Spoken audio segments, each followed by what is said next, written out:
মহানগৰীত পুনৰ ভূমাফিয়াৰ আবিৰ্ভাৱ। ভূমাফিয়াৰ ৰূপত এইবাৰ ৰেলৱে কৰ্মচাৰী পংকজ মজুমদাৰ। নিজ মাটিতে প্ৰকৃত গৰাকীয়ে এইদৰে ফটোসহ হৰ্ডিং লগাবলগীয়াৰ পৰিৱেশ। মুখ্যমন্ত্ৰীৰ সৈতে ঘনিষ্ঠ বুলি ভয় দেখুৱাই মাটিৰ গৰাকীক। এতিয়া মূল কথালৈ। গুৱাহাটী মহানগৰীৰ বৰাগাঁও তেঁতিলীয়া ৰাষ্ট্ৰীয় ঘাইপথৰ সমীপৰ দৃশ্য এয়া।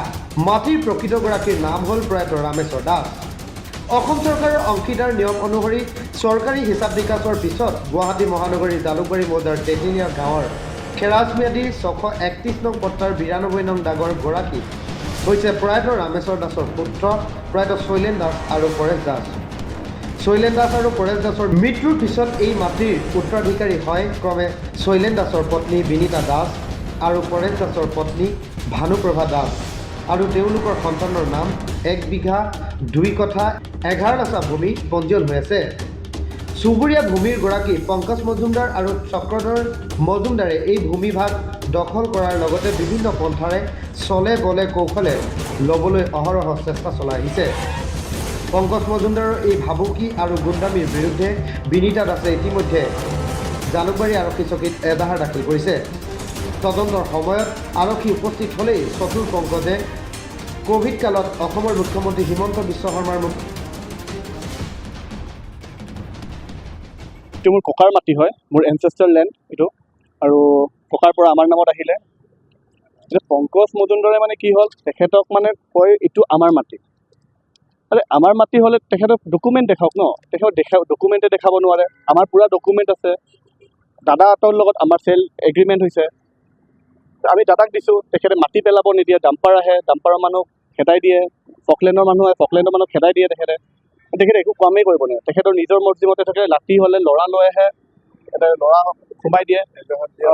আৰু এজাহাৰ দিছোঁ আমি, কমচে কম 7টামান দিলোঁ, আছে ঠিক ডকুমেণ্টত 7টামান এজাহাৰ দিয়া হৈছে। এইবোৰ চব এজাহাৰে হয়, যিমান পুলিচৰ এজাহাৰ এইবোৰ চাৰ্টিফাইড কপি হয়, লোৱা হৈছে। তেখেতে মানে ইমান দিয়া হ'ল, আৰু তেখেতে মিডিয়াত মাতি আমাৰ নাম লৈছে, আমি বোলে এই কৰিছোঁ, তেনেকুৱা দখল কৰিছোঁ। দখল কি কৰিম? আমাৰ নিজৰে মাটি আমি দখল কৰিব লাগে নেকি? নিজৰ মাটি আৰু কোনে দখল কৰে? তেখেতে নিজৰ নামেই নাই তেখেতে ওচৰৰ মাটি হয়, তেখেতৰ লাগা লাগে। আমি থাকোঁ মালিগাঁৱত, আমি ইয়াতে আহিব নোৱাৰোঁ। সিহঁতে ভাবিছে মাটিটো আমিয়ে দখল কৰি লওঁ, সেনেকুৱা টাইপ আৰু। ওচৰৰে মানুহ ওচৰৰ মানে সিহঁতৰ ডাক বেলেগ, পাট্টা বেলেগ, সিহঁতৰ বেলেগ ছেপাৰেট আছে চব। সিহঁতৰ ডাক নাম পাট্টা চব বেলেগ হয়, আমাৰ ডাক পাট্টা চব বেলেগ হয়। হ'লেও আমাৰ লগত লাগিব বিচাৰে, মানে সিহঁতৰ মাটি বুলি ক্লেইম কৰিব বিচাৰে, যিহেতু সিহঁতে ওচৰৰ হয় কাৰণে। সেইটোৱে আপোনালোকে কোৰ্টত কেছ দিছে নেকি? কোৰ্টত নাই দিয়া, কোৰ্টত কেছ দিব লগা নাই। এইটো আমাৰে মাটি, আমি কিহত কেছ দিম? আমাৰ মণ্ডলে চামজাই দিছে, আছাম চাৰ্ভে চামজাই দিছে, তোমাৰ কি কয় গুৱাহাটী চাৰ্কেলে আমাক দি দিছে। তাতে কোৰ্টত যাবলৈ কি আছে? এইখিনি এনেই গুণ্ডাগিৰি কৰি আছে মানে। আৰক্ষীক কেইবাবাৰো জনাইছে, বহুতবাৰ জনাইছোঁ, দিয়াই আছে, দেখালোঁ মাত্ৰ আপোনালোকক। পুৰা কৰা আছে। শেহতীয়াভাৱে চৰকাৰী নিয়ম অনুসৰি একমাত্ৰ পংকজ মজুমদাৰৰ হাতৰ পৰা উদ্ধাৰ পোৱাৰ বাবে এই ভূমিভাগত ফ্লেট নিৰ্মাণৰ বাবে জালুকবাৰীৰে ফ্লেট নিৰ্মাতা বিপুল দেৱ আৰু দীপজ্যোতি দত্তক ভূমি হস্তান্তৰৰ পিছত পংকজ মজুমদাৰে মিছা অভিযোগেৰে ভুল তথ্য প্ৰচাৰ চলোৱাৰ অহৰহ চেষ্টা চলোৱাৰ অভিযোগ উঠিছে। মোৰ নাম দীপজ্যোতি দত্ত। এই মাটিখিনি পুৰণা দাগ নম্বৰ আছিল 92, নতুন হ'ল 1678, ছেপাৰেট পাট্টা, ছিংগল পাট্টা, 900 নম্বৰ পাট্টা। এই মাটিটো অৰিজিনেল মালিক আছিলে ৰামেশ্বৰ দাস, যোনজন আপোনালোকে অতীজৰ কাগজ চালিব 1 নম্বৰ পাট্টাদাৰ ৰামেশ্বৰ দাস। ৰামেশ্বৰ দাসৰ নাতিনী দেৱজিৎ দাস। ৰামেশ্বৰ দাস ঢুকাল, তেওঁলোকৰ দেউতাকৰ নাম আহিল, দেউতাক ঢুকালে, তাৰপিছত এওঁলোকৰ নামত আহিছে, পৰিয়ালৰ নামত আহিছে, ছিংগল পাট্টা। এই মাটিটো আমি চেল এগ্ৰিমেণ্ট কৰিলোঁ, মই আৰু মোৰ সতীৰ্থ বিপুল দেৱ। কৰাৰ পিছত আমি যেতিয়া কাম আৰম্ভ কৰিব ওলাইছোঁ, তেতিয়া দেখা পালোঁ যে আমাৰ প্ৰতিবেশী পংকজ মজুমদাৰ, তেখেতে আহি পেলাই ইয়াত কাম কৰিব নিদিয়ে, বহুত জোৰ জবৰদস্তি কাম বন্ধ কৰে। তেতিয়া আমি কি কৰিলোঁ, যিমান মাটি বাৰী সম্পৰ্কীয় বিভাগীয় কৰ্তৃপক্ষ আছে তেওঁলোকৰ লগত আমি যোগাযোগ কৰিলোঁ। কৰাৰ পিছত আমাৰ যোনটো তাৰমানে চাৰ্কুল অফিচ আছে, চাৰ্কুল অফিচ আৰু অসম জৰীপ বিভাগ, আছাম চাৰ্ভে, তেওঁলোকৰ এটা যুটীয়া চাৰ্ভে দিলোঁ। দিয়াৰ পিছত যুটীয়া চাৰ্ভেটোত এই চাৰ্ভে ৰিপৰ্ট দিলে। চাৰ্ভে ৰিপৰ্ট তেনেকুৱাকৈ দিলে যে যোনখিনি ব্লুৰ ভিতৰত পিংক আছে এইখিনি আমাৰ মাটি, ঠিক আছে, এইখিনি আমাৰ মাটি, আৰু এইফালে তেওঁলোকৰ মাটি, চব দিলে। দিয়াৰ পিছত তেওঁলোকে যুটীয়াভাৱে চাৰ্ভে কৰি পেলাই আমাক এটা ৰিপৰ্ট দিলে।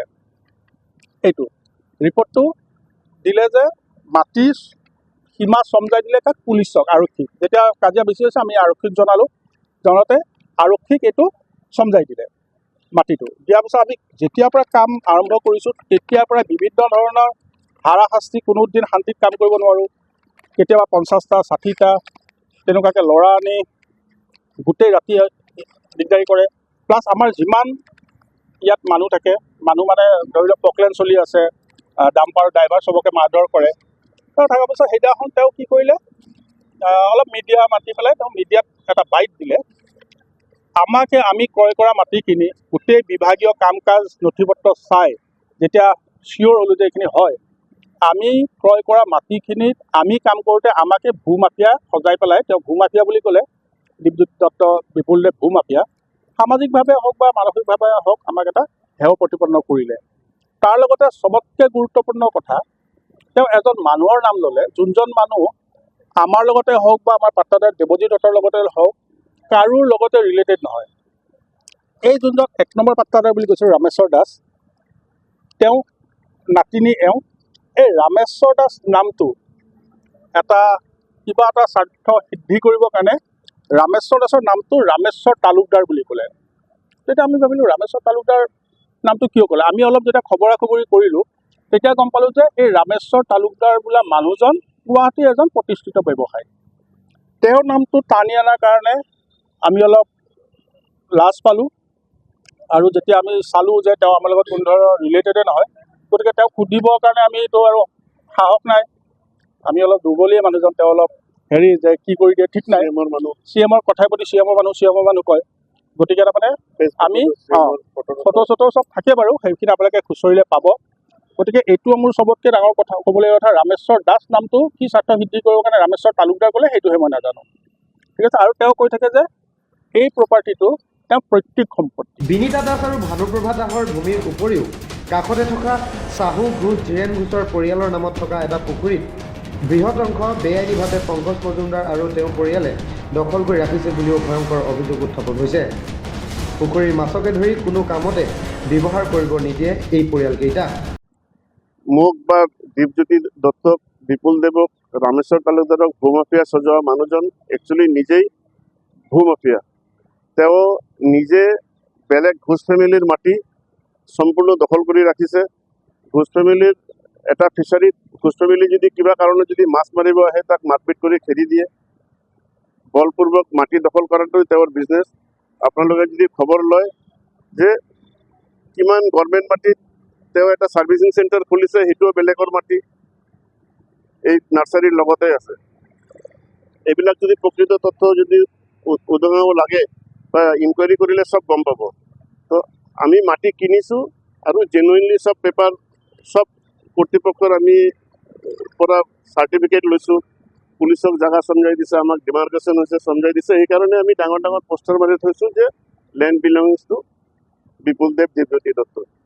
আৰু ৰামেশ্বৰ তালুকদাৰ নামটো মানে কোনো এটা গুপ্ত স্বাৰ্থত তেওঁলোকে লগাইছে, যাতে ডাঙৰ মানুহৰ নাম লৈ কেনে ব্লেকমেইলিং কৰি যদি তেওঁৰ পৰা কিবা মুনাফা আদায় কৰিব পাৰে, সেইটো স্বাৰ্থত ৰামেশ্বৰ তালুকদাৰৰ নাম লৈছে। তেওঁ জড়িত নহয়।